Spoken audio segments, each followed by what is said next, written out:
Welcome to the GVP birds every. இன்றைக்கி நம்ம ஏவியர்லேருந்து African love birds டோட்டலாக 4 பேர்ட்ஸ் பார்த்திங்க அப்படின்னா நம்ம சேல் பண்ண போகிறோங்க. இந்த 4 பேர்ட்ஸு நம்ம யாருக்கு சேல் பண்ண போகிறோம், எங்கே டிரான்ஸ்போர்ட் பண்ண போகிறோம், இதோட மியூட்டேஷன் என்ன, எப்படி நம்ம ப்ராப்பராக பேக் பண்ணி நம்ம எப்படி கொண்டு போய் பஸ் ஸ்டாப்பில் நம்ம டிரான்ஸ்போர்ட் வைக்க போகிறோம் அப்படிங்கிற ஃபுல் டீட்டெயிலையும் பார்த்திங்கன்னா இந்த வீடியோவில் நான் கொடுத்துருக்கேங்க. இந்த வீடியோ ஸ்கிப் பண்ணாமல் லாஸ்ட் வரைக்கும் பார்த்துட்டு வாங்க. நம்ம சேனலில் போகிற வீடியோஸ்லாம் பிடிச்சிருந்தது அப்படின்னா வீடியோக்கு ஒரு லைக் பண்ணிட்டு நம்ம சேனலை ஃபாலோ பண்ண ஸ்டார்ட் பண்ணிடுங்க. வாங்க இப்போ நம்ம வீடியோக்குள்ளே போகலாம். நம்ம ஏவியரில் பார்த்திங்கன்னா ஆஃப்ரிக்கன் லவ் பேர்ட்ஸில் ரிங் வெரைட்டி, நான் ரிங் வெரைட்டி, அதிலே மியூட்டேஷன் வரையும் நம்ம நிறைய பேர்ட்ஸ் வச்சுருக்காங்க. இப்போ பார்த்தீங்க அப்படின்னா லிட்டினோ பீச் அண்ட் கிரிமினோ ஒயிட் ஃபேஸுங்க, இது ரெண்டுமே ஃபீமேல் நான் ரிங் வெரைட்டியில். இது நான் 2 பேர்டும் பார்த்திங்க அப்படின்னா சென்னை கிளாம்பாக்கத்துலேருந்து ஒரு நண்பர் ஒருத்தர் கேட்டிருந்தாருங்க. அவருக்காக நம்ம டிரான்ஸ்போர்ட் பண்ண போகிறோம். ரிங் வெரைட்டியில் பார்த்திங்க அப்படின்னா நம்ம ப்ளூ ஆப்லைன் அண்ட் ப்ளூ யூவிங் ஆப்லைனுங்க. இது 2 பேர்டும் பார்த்திங்கன்னா ஒரு பேருங்க, மேல் அண்ட் ஃபீமேலு. இது ஈரோட்லேருந்து ஒரு நண்பர் ஃபார்ம் வச்சுருக்காருங்க. அவர் கேட்டிருந்தாரு, அவருக்காக நம்ம டிரான்ஸ்போர்ட் பண்ண போகிறாங்க. நம்ம பேர்ட்ஸை பார்த்திங்க அப்படின்னா கரெக்டாக டிஎன்ஏ கார்டு, காலில் போட்டிருக்க ரிங் எல்லாமே செக் பண்ணிவிட்டு நம்ம எடுத்து ட்ராவல் கேஜில் போட்டாச்சுங்க.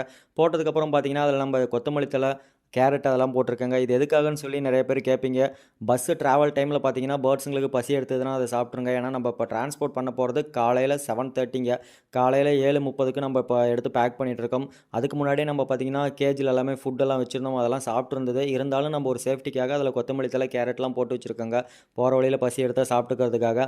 நம்ம ப்ராப்பராக நம்ம பேக் பண்ணுறது பார்த்திங்க அப்படின்னா ட்ராவல் கேஜில் பேர்ட்ஸோட ரிங் ஐடி, காலில் போட்டிருக்க ரிங்கோட நம்பர் ப்ளஸ் பார்த்திங்கன்னா நம்மக்கிட்ட டிஎன்ஏ கார்டு இருக்க நம்பர், அது ரெண்டும் சேமாக இருக்கான்னு சொல்லி செக் பண்ணிவிட்டு அதுக்கப்புறமேட்டு தாங்க ட்ராவல் கேஜில் பிடிச்சி போடணும்.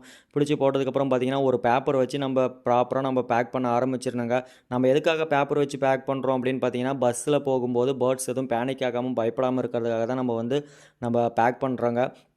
பேக் பண்ணி முடிச்சதுக்கப்புறம் அதில் பார்த்திங்கன்னா சின்ன சின்ன ஹோல்ஸ் போடுவோம். அந்த ஹோல்ஸ் எதுக்காக அப்படின்னா ஏர் சர்க்குலேஷனுக்காக நம்ம போடுறோங்க. ஏர் சர்க்குலேஷன் கண்டிப்பாக நம்ம பேர்ட்ஸுங்களுக்கு தேவை. ஏன்னா சுற்றியும் ஃபுல்லாக அடைச்சிட்டோம் அப்படின்னா உள்ள காற்றோட்ட வசதி இருக்காதுங்க. பேர்ட்ஸ் பார்த்திங்கன்னா இங்கேருந்து நம்ம ட்ராவல் டைமில் போய் முடியறதுக்குள்ளேயே பார்த்திங்கன்னா பேர்ட்ஸ் எல்லாம் டெத் ஆயிருங்க. ஸோ அதனால் பார்த்திங்கன்னா சின்னதாக கேப் நம்ம விட்டுருவோம். கேப் விட்டதுக்கப்புறம் பார்த்திங்க அப்படின்னா நம்ம ப்ராப்பராக நம்ம மேலே செலோ டேப் போட்டு ஒட்டிடுவோங்க. நம்ம பேர்ட்ஸில் பார்த்திங்க அப்படின்னா எல்லாமே நல்லா குவாலிட்டியாக தாங்க இருக்கும். ப்ராப்பரான பேக்கிங்லாம் முடிச்சதுக்கப்புறம் நம்ம ஏவேரியிலேருந்து பேர்ட்ஸ் எடுத்துகிட்டு நம்ம கிளம்பியாச்சுங்க. இப்போ நம்ம எங்கே கிளம்புறோம் அப்படின்னு பார்த்தீங்க அப்படின்னா சேலம் நியூ பஸ் ஸ்டாண்ட் தாங்க போயிட்டுருக்கோம். சேலம் நியூ பஸ் ஸ்டாண்ட் போனோம் அப்படின்னா எல்லா ஊருக்குமே பஸ் அவைலபிள் இருக்குங்க. நம்ம பார்த்தீங்க அப்படின்னா பேர்ட்ஸ் 2 பேர்ட்ஸையும் பார்த்தீங்கன்னா கேஜிலலாம் பிடிச்சி எல்லாம் போட்டாச்சுங்க. போட்டதுக்கப்புறம் பார்த்தீங்கன்னா நம்ம கேஜ் எடுத்து நம்ம ட்ராவல் கேஜ் எடுத்து ஒரு பேக்கில் போட்டுட்டு நம்ம வண்டி எடுத்துகிட்டு கிளம்பியாச்சுங்க. நம்ம நியூ பஸ் ஸ்டாண்ட் போனோடனே பார்த்தீங்க அப்படின்னா சென்னை கிளாம்பாக்கத்துக்கு பஸ் இருந்ததுங்க. அந்த பஸ்ஸில் பார்த்தீங்கன்னா நம்ம வச்சு விட்டாச்சுங்க. அது இல்லாமல் ஈரோடு பஸ் இருந்தது, ஈரோடு பஸ்லையும் வச்சாச்சுங்க. வச்சதுக்கப்புறம் பார்த்தீங்கன்னா 2 கஸ்டமருக்குமே பஸ்ஸோட டீட்டெயிலாம் அனுப்பி வச்சுங்க. அனுப்புனதுக்கப்புறம் பார்த்திங்க அப்படின்னா பஸ்ஸும் கிளம்பிடுச்சுங்க. தேங்க்ஸ் ஃபார் வாட்சிங்.